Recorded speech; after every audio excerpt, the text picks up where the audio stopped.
Guys, umaura na naman si Rachel. O, di ba? Proud na proud ako na isa ko sa mga fan na fan niya dahil talaga namang ang ganda, nakakaloka naman talagang literal na nanlalamon ng self-confidence. Ikaw, anong masasabi mo dyan? So, hi mo life, another video, another share, guys. And yes, it's Sunday. Happy Sunday sa lahat. And medyo boring ang araw na to. Ang init sa labas actually. And ang ginawa namin kanina is nagsimba lang and then kumain sa labas. So, yun. And oras ngayon is 3 o'clock na actually. 3 o'clock and ayun. And ayun, binuksan ko yung yung FB ko at ito naman ang bumungan sa akin. No, 'di ba? Nakakaganda ng araw, nakakangiti ka ulit. Wala, ang sexy lang ni Rachel dyan. Oh my goodness. Mag-diet na ako. Guys, ang sexy ni Rachel dyan. Oh, dinaantay sa One Piece. Guys, ano kaya kung wala yung pants na yon? Nako. In fairness naman, nakita ko naman talaga si Rachel in person. Hindi lang talaga siya maganda. Pero ang sexy din ng person, guys. Ay, ang pogi ni Roel sa likod. Oh. Bantay sarado yarn.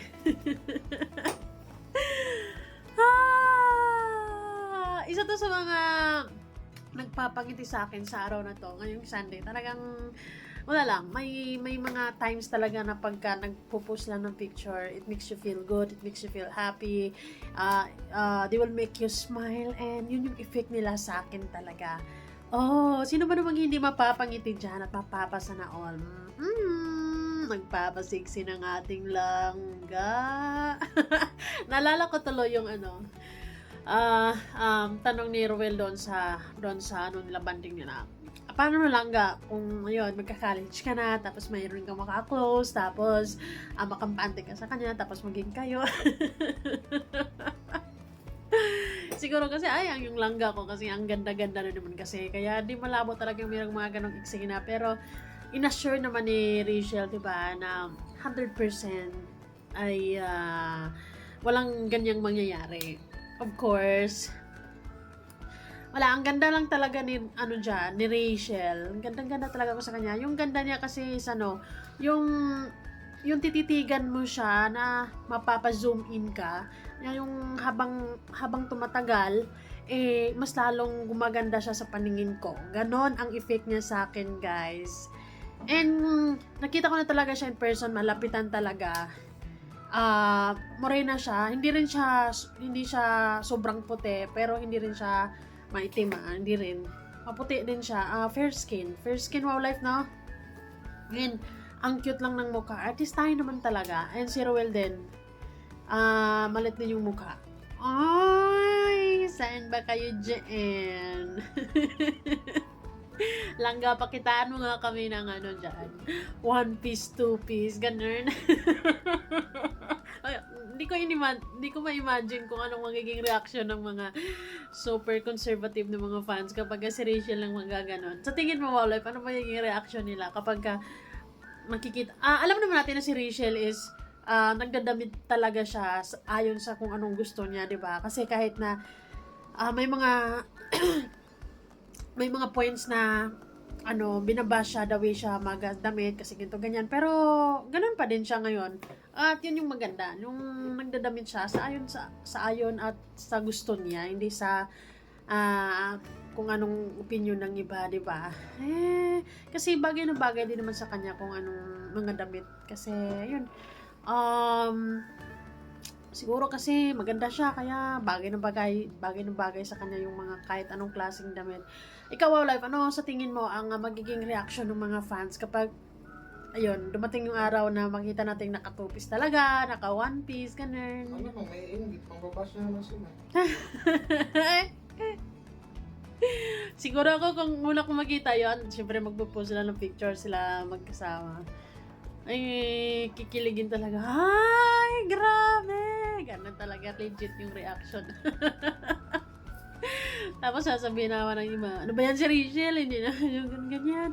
Katulad ni Catherine Bernardo, nagtutupis nga siya doon sa, nasa island kasi sila, nasa ano sila, dagat. Tapos, yun na nga, syempre, nagtutupis, ano bang isusot mo doon? Sanabi naman ni Christy yung chismosang ano sa mga showbiz. Dapat daw dapat daw iisipin daw kung anong susutin. Ano bang susutin dapat kapag ka nasa kanyang mga place, di ba? So, I'm so happy for Will and Rachel for today's video, guys, kasi they'll have time to have quality time banding sila bago, di ba? Kasi bukas pasok na naman. Ayan, may kanya-kanya naman silang trabaho. So, talagang Sunday is God's Day, Langga's Day, Langga time, baby time, and yung pasyal-pasyal nila.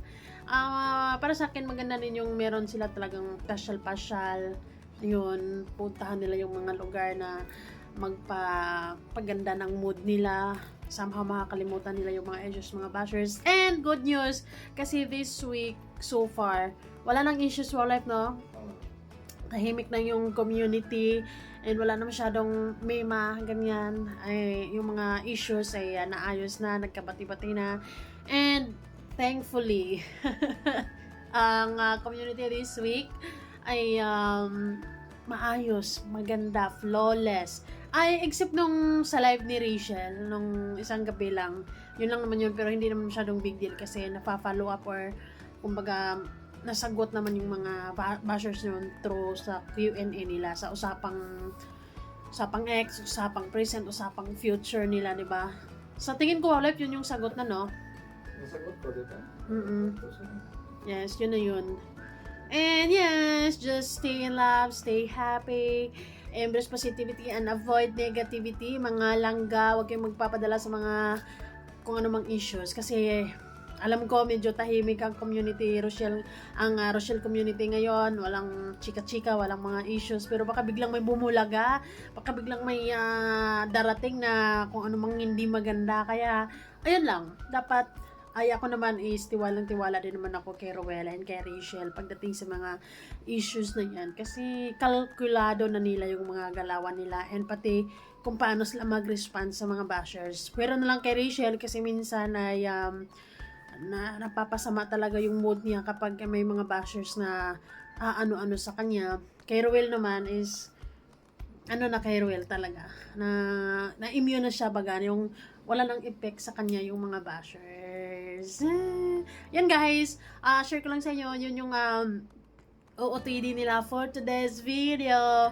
So we are waiting for kung anong mga ganap nila dyan, kung anong kaganapan nila sa araw na to. For sure ay ma-upload yan maybe later or tomorrow. Ang mahalaga naman ay nag-enjoy sila, magkasama sila. Stay in love guys and stay happy. And yes, maintain the TLC. Trust, love, and care. Pauso na naman. But anyways, it's so cute and it's realistic naman talaga. Ayun naman talaga. Siguro sa Rochelle, yun yung three main base ng relationship nila. Yung trust, tapos love, and care. Yun talaga yung tatlong bagay na yun yung talagang nagpapatibay, sa kanila, nagpapasaya. At yun yung nila, yun yung basihan ng kanilang pagsasama or yun yung base, 'di ba?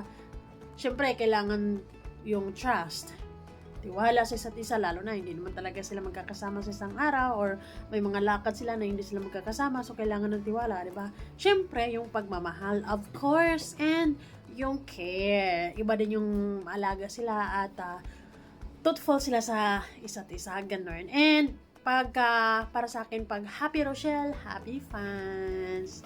So guys, that's all for now and happy Sunday. So sana napangiti ka ng mga pictures na ito. Sana masaya na yung araw mo at huwag ka nang sumimangot dyan. Baka gutom lang yan, ikain mo na lang yan. Maraming kakanin dyan sa laman. So yan guys, see ya, bye.